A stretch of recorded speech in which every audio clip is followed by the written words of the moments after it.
साथियों नमस्कार। साथियों आज भारत जो है कृषि के क्षेत्र में लगातार आगे बढ़ रहा है और उसका कारण ये है कि आज युवा वर्ग पारंपरिक खेती से आगे बढ़कर व्यावसायिक खेती की ओर बढ़ रहे हैं। तो आज मिलेंगे हम एक ऐसे ही युवा से जो पारंपरिक खेती के साथ साथ एग्रीकल्चर में पूरे भारत में मशरूम की खेती को लेकर धूम मचा रखा है और कह सकते हैं कि पूरे भारतवर्ष में बहुत बड़े पैमाने पर मशरूम की खेती को सामने रखा है और किसानों के लिए प्रेरणा का भी स्रोत है। यूकेएस मशरूम फार्म के फाउंडर मिस्टर सौरभ जंघेल जी से बात करेंगे कि किस तरह से अपना सेटअप इन्होंने तैयार किया और आज जो है इस तरह से आदर्श रूप में लोगों के सामने किस प्रकार से उभर कर आए, इसके बारे में पूरी चर्चा होगी। साथ ही स्टेप बाय स्टेप आपको बताएंगे कि किस प्रकार से जो है मशरूम की खेती की जाती है। उन सभी विषयों पर चर्चा होगी, तो बने रहिएगा वीडियो के अंत तक। सौरभ भाई नमस्कार। काफ़ी नाम जो है आपने बना रखा है भैया, पूरे भारतवर्ष में आपका बढ़िया जो है मशरूम की फार्मिंग को लेकर जो है चल रहा है, लोगों के बीच में आपका नाम काफ़ी चर्चित रहता है। क्या कुछ सफ़र रहा है और किस तरह से जो है आपने ये जो बड़ा कंपनी खड़ा किया, इसके बारे में थोड़ा जानना चाहेंगे और अपने किसान भाइयों को प्रैक्टिकल नॉलेज की ओर जो है ले जाने का प्रयास करेंगे। तो सबसे पहले अपने परिचय के साथ थोड़ा सा इंट्रो चाहेंगे आपका। मेरा नाम सौरभ जंघेल है और मैं छत्तीसगढ़ का निवासरत हूँ। मेरा जो गृह निवास और जहाँ मैं काम करता हूँ, मेरा गाँव का नाम जंगलपुर है, जो गंडई तहसील के अंतर्गत आता है और पोस्ट बेलगांव है और जिला खैरागढ़ छुईदान गंडई है, सामूहिक जिला है।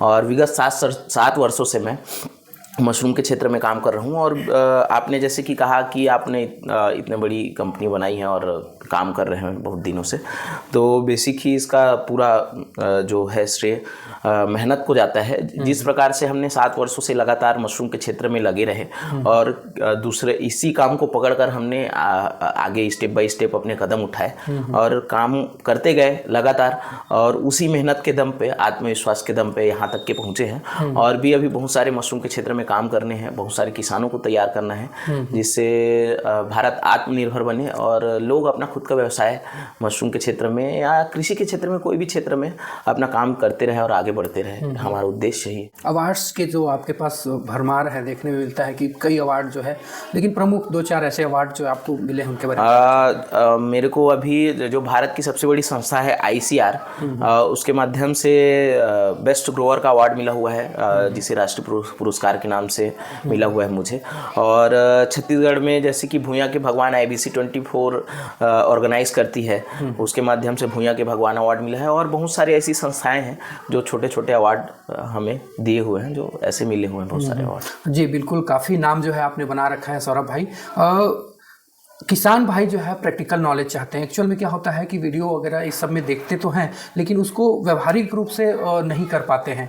इसलिए हमने सोचा है कि इसको स्टेप बाय स्टेप जो है बिल्कुल बारीकी से जो है इसकी जानकारी जो है अपने किसान भाइयों तक पहुंचाएं। सबसे पहली बात तो होती है शेडिंग की, जैसे किस तरह से मशरूम की खेती के लिए जो है शेड किस तरह से तैयार किया जाए, तो उसके विषय में पहले जानना चाहेंगे। शुरुआत के जो किसान भाई हैं, जो अपना छोटा जो किसान है और अपना मशरूम की खेती में अगर अपना काम स्टार्ट करना चाहता है, तो ज़रूरी नहीं है कि आप नया सेटअप बनाएं और काम चालू करें। आप अपने खाली रूम से भी अपना काम चालू कर सकते हैं। सबसे पहली बात तो है ना, कोई सेटअप बनाने की आवश्यकता नहीं है। मशरूम एक बंद रूम की खेती है, इंडोर कल्टीवेशन है, जिसमें तापमान और आर्द्रता दोनों चीज़ें मेंटेन करके हम मशरूम की खेती करते हैं। भारतवर्ष में हर जगह मशरूम की खेती की जा सकती है साल भर। और जो नए किसान भाई हैं, छोटे रूप में अपना काम चालू करना चाहते हैं, तो कोई भी बंद रूम में जहाँ खिड़की दरवाज़ा हो, वहाँ अपना मशरूम की खेती स्टार्ट कर सकते हैं। प्लस अगर उनके पास जगह नहीं है, अगर नया सेटअप तैयार करना चाहते हैं, तो लो कॉस्ट मैनेजमेंट का उपयोग करके बहुत सारे यूट्यूब में ऐसे वीडियोस हैं जो झोपड़ी बनाने वाले हैं। आप सर्च मारिए लो कॉस्ट स्ट्रक्चर और देखिए कि कैसे मशरूम की झोपड़ी बनाई जाती है। बांस बल्ली का उपयोग करके हम लो कॉस्ट मशरूम की झोपड़ी बना सकते हैं और मशरूम उत्पादन उसमें भी आसानी से सीजनेबल मशरूम उगा सकते हैं। तो ऐसे अलग अलग प्रकार के मशरूम के स्ट्रक्चर हैं जो पहले हमने भी लो कॉस्ट स्ट्रक्चर में काम किया हुआ है, वैसे भी स्ट्रक्चर है हमारे पास, वैसे स्ट्रक्चर बना सकते हैं। उसके साथ साथ ही अपन महंगी कॉस्ट में भी जाना चाहे तो लोहे का भी बना सकते हैं अगर परमानेंट स्ट्रक्चर बनाना है तो। और और फिर पब पैनल है, अलग अलग 3-4 प्रकार के स्ट्रक्चर हैं। किसान भाई इसमें अपना आइडियल लगा ले कि क्या बजट का स्ट्रक्चर बनाना है, उसके बाद ही अपना स्ट्रक्चर का काम चालू करे। कह सकते हैं कि जो उनका जो बजट है उस हिसाब से वो अपने स्ट्रक्चर चालू कर सकते हैं। तो आपका वर्तमान का देखें तो आपका जो स्ट्रक्चर है बिल्कुल एसी रूम में आपने तब्दील कर रखा है। इसको देखकर जो है जो छोटा किसान है वो थोड़ा सा दूर हट जाता है कि इतना बड़ा सेटअप कैसे करें। ऐसे घबराने एक चीज़ जो है आपसे देखने के लिए और सुनने के लिए भी मिला कि एकदम शुरुआत से आपने चालू किया था, तो कैसे चालू किया था और यहाँ तक आने के लिए आपको क्या सफ़र गेन करना पड़ा? वही मैं बता रहा हूँ। जैसे कि आप कोई भी छोटा किसान अगर काम चालू करना चाहता है तो बहुत ही मतलब तकनीकी में जाने की आवश्यकता नहीं है। हम ऐसे मशरूम का चयन करें जो हमारे क्लाइमेट में आराम से उग जाए। वैसे भारतवर्ष में अलग अलग प्रकार के मशरूम उगाए जाते हैं, जिसमें button mushroom, para mushroom, oyster mushroom और मिल्की मशरूम है। अलग अलग मौसम में अलग अलग चारों प्रकार के मशरूम को अलग अलग क्लाइमेट की आवश्यकता पड़ती है। ऐसे आप मशरूम उगा रहे हैं तो ऐसे मशरूम का चयन कीजिए जो हमारे क्लाइमेट में उग सकते हैं। यानी इंडिया के हर अलग अलग कोने का क्लाइमेट अलग अलग प्रकार का है। जैसे कि हम आज हिमाचल प्रदेश में अगर रहते तो वहाँ का अभी टेम्परेचर अभी 10 डिग्री, 12 डिग्री, 15 डिग्री होता। वही हम दिल्ली या फिर महाराष्ट्र में अगर बैठे होते तो वहाँ का टेम्परेचर 20 डिग्री, 22 डिग्री या 25 डिग्री होता। वही साउथ में अगर हम हो सकता है बैठे रहते तो वहाँ का टेम्परेचर थोड़ा सा वार्म रहता है, मतलब नॉर्मल टाइप का रहता है, 21, 22, 23।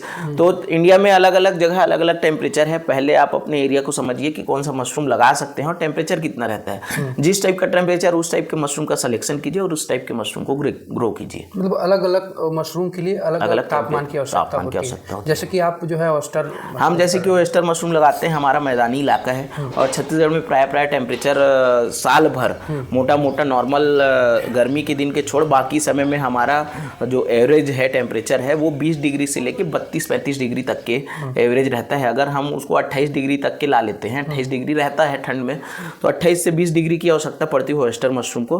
और हमारे क्लाइमेट में 8 महीने बिल्कुल आराम से खेती हो जाती है। तो हम ऑयस्टर मशरूम की खेती उस सिचुएशन के हिसाब से करते हैं।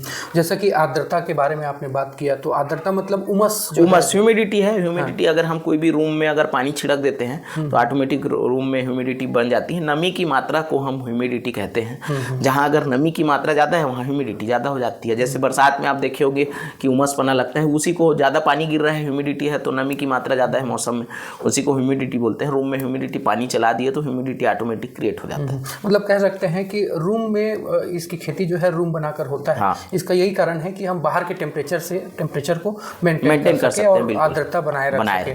तो जैसे बांस बल्लियों का जो है सेटअप तैयार किया जाता है, वहाँ से तो आपने शुरुआत किया ही है, तो उसके खर्चे में और एक जो है बढ़िया परमानेंट पक्का मकान में भी कई लोग कर रहे हैं, तो उसकी अपेक्षा और इसमें जो है मतलब बांस बल्ली से स्टार्ट आपने शुरू में किया था, उसको और इसमें कंपेयर करें तो कौन से ज़्यादा बेटर होगा, क्या होगा? बेटर होगा समय के साथ आपके पास अगर इंफ्रास्ट्रक्चर बनाने के लिए लो कॉस्ट पैसा नहीं है तो आप मशरूम तो दोनों में उत्पादन होगा, कोई शक की बात नहीं है।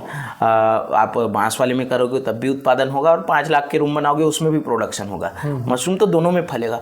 बस शर्ते बात इतनी आ जाती है कि लो कॉस्ट जो हम बांस बल्ली का बनाते हैं वो ज़्यादा दिन स्टेबल नहीं रहता, जल्दी ख़राब हो जाता है 1-1.5 साल में। और जैसे परमानेंट स्ट्रक्चर बनाते हैं वो हमारे 1 साल अगर एक बार इन्वेस्टमेंट किए तो वो लॉन्ग टाइम के लिए 10 साल, 15 साल, 20 साल के लिए वो स्ट्रक्चर बना रहता है, कुछ प्रकार का कोई दिक्कत नहीं होता। तो इसलिए परमानेंट स्ट्रक्चर बनाते हैं और बाकी कोई रीज़न नहीं है। बाकी आप लो कॉस्ट भी बना के हर साल उसको रिनोवेट करके मशरूम उत्पादन कर सकते हैं। कह सकते हैं कि बांस से यदि आप शुरुआत कर रहे हैं तो संघर्ष थोड़ा ज़्यादा रहेगा। हाँ, आपको मेहनत ज़्यादा करना पड़ेगा, उसमें साल 2 साल में फिर खराब हो गया, फिर स्ट्रक्चर बनाना पड़ेगा। बट लेकिन एक बार खर्चा करके उससे उसका खर्चा निकल जाता है बांस बल्ली का, है ना? हाँ।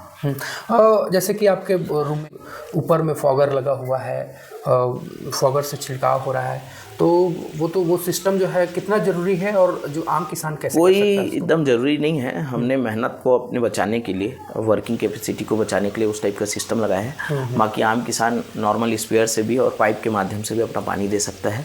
और रूम में सब मिला के ह्यूमिडिटी क्रिएट करना है तो वो ह्यूमिडिटी क्रिएट करने के लिए हमने फॉगर सिस्टम लगाया हुआ है। उससे हमारा लेबर कॉस्ट और समय की बचत होती है, क्योंकि एक बार डायरेक्ट पानी हम बटन चालू करते हैं तो 6 रूम में एक साथ पानी चल जाता है हमारा। हमारा। बाकी ऐसे अगर पानी डालेंगे तो फिर वर्किंग कैपेसिटी ज़्यादा लगेगी, तो बड़ा प्लांट है तो बड़े टाइप का सोचना पड़ता है। और बाकी ऐसे नॉर्मल हम कर सकते हैं स्पेयर के माध्यम से। स्टार्टिंग में जैसे आपने का कुछ वीडियो देखने में मिला तो स्पेयर से भी आप हाँ, स्पेयर से भी अभी भी करते हैं, ऐसा नहीं है। जहाँ आवश्यकता है स्पेयर से करने का या ह्यूमिडिटी कम हो रहा है तो नॉर्मल पाइप से पानी चलाने का, तो सारी चीज़ें जैसे मशरूम को आवश्यकता है, जैसे फसल को जिस चीज़ का रिक्वायरमेंट है उस चीज़ को हम फुलफिल करते हैं। आपने जो है बैग्स को ऐसे सीधा लटका रखा है, रस्सियों के उसमें लटकाया है। कुछ जगह देखने में आता है सौरभ भाई कि वो मचान की तरह बना के करते हैं। तो दरअसल में हम जो विधि उपयोग करते हैं वो हैंगिंग मेथड उपयोग करते हैं, और मचान मतलब उसमें खर्चा ज़्यादा आता है। अच्छा। इसमें सिर्फ हैंगिंग मेथड में कम जगह में ज़्यादा बैग लटक जाते हैं, और मचान में कम जगह में मतलब जगह ज़्यादा लेता है और खर्चा। आप अगर कोई भी चीज़ में मचान बनाएंगे तो उसमें मटेरियल तो लगेगा, लोहा लगाओ या बांस लगाओ, रस्सी लगाओ, कुछ भी, तो उसमें खर्चा ज़्यादा आता है बस, और कोई कारण नहीं है उसमें। आप वैसे भी कर सकते हैं और ये हैंगिंग मेथड से भी कर सकते हैं। दोनों मेथड से आप कर सकते हैं, लेकिन वो ज़्यादा बेस्ट जो है आपको हाँ, लगता है? हैंगिंग मेथड बेस्ट लगता है, वो इसलिए इस विधि को अपनाते हैं। तो सौरभ भाई इसका जो है जैसे ऋतु चेंज होता है भारतवर्ष में, किस मौसम में चालू किया जाए, कैसे इसके बारे में जानना चाहेंगे? मैं जो मशरूम की खेती कर रहा हूँ, ऑयस्टर ढिंगरी मशरूम की, प्रायः उसके बारे में मैं आपको बता देता हूँ कि ऑयस्टर मशरूम की खेती आप अगर सितंबर से चालू कीजिए, सितंबर, अक्टूबर, नवंबर, दिसंबर, जनवरी, फरवरी, मार्च तक के आप आसानी से ऑयस्टर मशरूम की खेती कर सकते हैं। उसके बाद आप स्टॉप कीजिए मार्च में, जनवरी, फरवरी ये स्टॉप लीजिए, फिर सितंबर से चालू कीजिए। ऐसे आप सितंबर से लेके फरवरी तक के इजीली मशरूम की खेती कर सकते हैं। ट्रेनिंग की बात करें भैया तो क्या इसमें ट्रेनिंग जरूरी है, क्या कुछ जो है? बिल्कुल, अगर एकदम फ्रेशर्स हैं, आप बिल्कुल भी मशरूम के बारे में पता नहीं है, तो कोई भी नए फार्म मतलब जो पुराने फार्म है जो मशरूम की खेती कर रहे हैं वहाँ एक बार विजिट कीजिए, या फिर कोई सरकारी संस्था है वहाँ जाके ट्रेनिंग लीजिए, या फिर जो पहले से जो मशरूम की खेती कर रहे हैं उनसे जाके सलाह लीजिए या ट्रेनिंग लीजिए एक बार, और फिर आप मशरूम की खेती में आइए। क्योंकि मशरूम एक टेक्निकल फार्मिंग है, बहुत सारी बारीक चीज़ों को अध्ययन और जानने की आवश्यकता है। क्योंकि अगर वही सारी चीज़ें हमको पता नहीं रहेंगी तो हमें नुकसान होने के संभावनाएं बन जाती है बहुत सारी। तो आप अच्छे से एक बार स्टडी कर लीजिए या समझ लीजिए किसी से भी, या कहीं से भी कोई भी संस्था है जो पहले से काम कर रही है उससे ट्रेनिंग लीजिए और अपना काम चालू कीजिए। रासायनिक जो क्रिया देखने के लिए मिलता है इसमें, रासायनिक चीज़ों से जो है स्पॉन तैयार करना, ये सब चीज़ों बिल्कुल इसमें ट्रेनिंग की आवश्यकता बिल्कुल टेक्निकली चीज़ें हैं। टेक्निकली चीज़ों को आप बिना जाने समझे आप नहीं कर सकते। या आप यूट्यूब के माध्यम से सीखिए या फिर प्रैक्टिकली सीखिए, कहीं ना कहीं आपको थोड़ा सा प्रोसेस के बारे में जानना पड़ेगा, तभी आप अच्छे से कर सकते हैं। थोड़ा सा भी मिस्टेक देखने में मिलता है तो थोड़ा सा मिस्टेक जो है आपको काफ़ी पीछे ले जाता है और काफ़ी बड़ा नुकसान कर सकता है। इसलिए ट्रेनिंग जो है, भाई साहब का कहना है कि ट्रेनिंग जो है बहुत इसमें ज़रूरी है। और दूसरा, स्पॉन प्रोडक्शन का अपना एक तरीका होता है, ये जो है आपके फॉर्म में देखने के लिए मिला, तो बिल्कुल उसके जरिए आपको स्पॉन भी मिल जाएगा यदि किसी पास के मशरूम फार्मर के पास जो मशरूम फार्मर अपना खेती करना चाहते हैं वो हमारे से संपर्क करके स्पॉन ले जा सकते हैं, कोई दिक्कत नहीं है उसमें। इसमें मतलब भाई साहब का जो है नंबर डिस्क्रिप्शन में आपको मिल जाएगा, वहाँ से आप कांटेक्ट करके जो है स्पॉन की ज़रूरत आपको है, यदि मशरूम की खेती में आप अपना हाथ आजमाना चाहते हैं तो सर का नंबर डिस्क्रिप्शन में आपको मिल जाएगा। मशरूम की खेती किस प्रकार से और की जा सकती है इसको स्टेप बाय स्टेप आपको बताएंगे। हमने बात की अभी शेडिंग किस तरह से तैयार किया जाए, आगे जो है किस तरह से हैंगिंग मेथड जो है, बैग कैसे तैयार किया जाता है, सेलिंग किस प्रकार से किया जाता है, ये सारी जानकारियाँ जो है आपको देते रहेंगे। तो बने रहिए हमारे चैनल के साथ। और भैया जी बहुत बहुत धन्यवाद, बहुत महत्वपूर्ण जानकारी जो है आपसे जानने के लिए मिला, इसके लिए बहुत बहुत धन्यवाद।